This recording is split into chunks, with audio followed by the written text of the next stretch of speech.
Hi hello welcome to post 360. నేను మీ మురళీ రాపల్లి. ఉదయమే చాలా చాలా చాలా దుర్వార్త మనం చూస్తూ ఉన్నాం.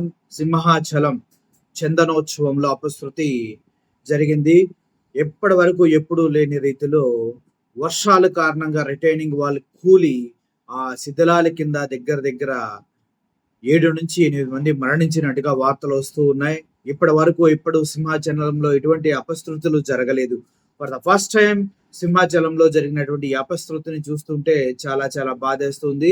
అంతేకాదు ఎంతో ఎంతో ఆశగా చందనోత్సవం తిలకించాలని వెళ్ళిన భక్తులకి ₹300 టికెట్ దర్శనం ఉన్నటువంటి లైన్‌లో ఇటువంటి దారుణం జరిగినట్టు తెలుస్తుంది. విశాఖ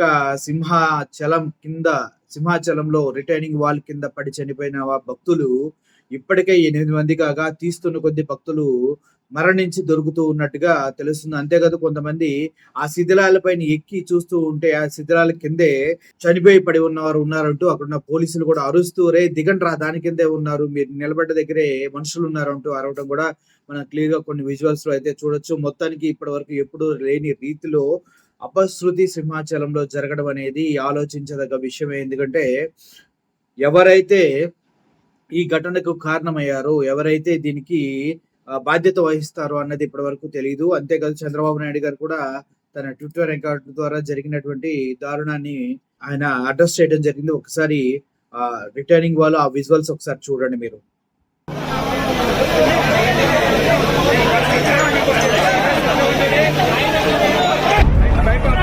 అంతే అంతే చాలు చాలు ఓకే ఓకే ఓకే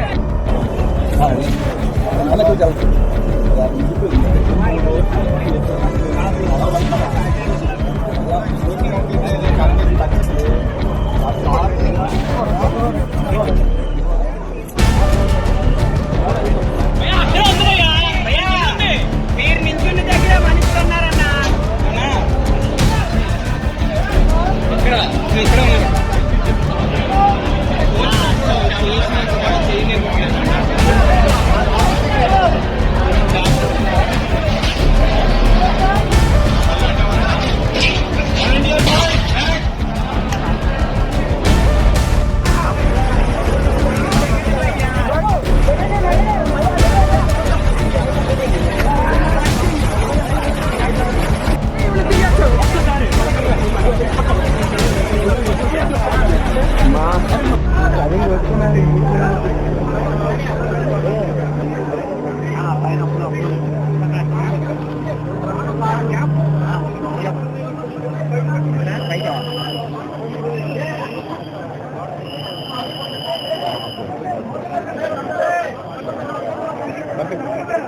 చూశారు కదా ఎంత దారుణంగా అంత పెద్ద గోడ కూలి అక్కడ ఉన్నటువంటి భక్తుల పైన పడడం అనేది చాలా చాలా బాధాకరమైన విషయం.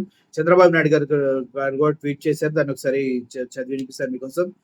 శ్రీ వారాహి లక్ష్మీ నరసింహస్వామి చందనోత్సవంలో గోడ కూలి 7 భక్తులు మృతి చెందడం నన్ను కలిసివేసింది. భారీ వర్షాల కారణంగా గోడ కూలడంతో జరిగిన ఈ ఘటనలో మరణించిన వారి కుటుంబాలకు నా ప్రగాఢ సానుభూతి. అక్కడ పరిస్థితులపై జిల్లా కలెక్టర్ని ఎస్పీతో మాట్లాడిన గాయపడిన వారికి చికిత్స అందించాలని ఆదేశించాను. ఎప్పటికప్పుడు పరిస్థితిని సమీక్షిస్తున్నాను అంటూ చంద్రబాబు నాయుడు గారు ట్వీట్ చేయడం జరిగింది. అసలు వాస్తవంలోకి వెళ్తే ఇది కొత్త మార్గం అని చెప్తూ ఉన్నారు. ₹300 టికెట్ దర్శనం ఏదైతే ఉందో ఆ మార్గంలో ఈ దారుణం జరిగింది. ఇప్పటి వరకు సింహాచల చరిత్రలో ఇంత కూడా భక్తుడికి ఎప్పుడు హాని కలగలేదు. కానీ ఇప్పుడు కలగడం వెనుక అసలు కారకులు ఎవరనేది కూడా తెలుసుకోవాల్సిన అవసరం ఉంది. ఎందుకంటే వర్షం వల్ల గోడ కూలిందా, నాసిరకం కన్స్ట్రక్షన్ వల్ల గోడ కూలిందా అనేది కూడా చాలా మంది ప్రశ్నిస్తూ ఉన్నారు. శిథిలాల కింద చిక్కుకున్న వారిని తీస్తూ ఉన్నారు. ఇంకా మృతుల సంఖ్య పెరిగే అవకాశం ఉందంటూ స్థానికులు చెప్పడం జరుగుతుంది. ఒకసారి ఏం జరుగుతుందో ప్రతి నిమిషం అప్డేట్ మీకు ఇవ్వడం జరుగుతుంది. అంతేకాదు కొత్త కొత్త విజువల్స్ కూడా మీకు అక్కడ జరిగిన విజువల్స్ కొత్తగా మీకు ఫ్రెష్ విజువల్స్ ప్రెజెంట్ చేయడం జరుగుతుంది. ఒకసారి చూడండి. Thank you for watching this video. Murali signing off. Thank you so much.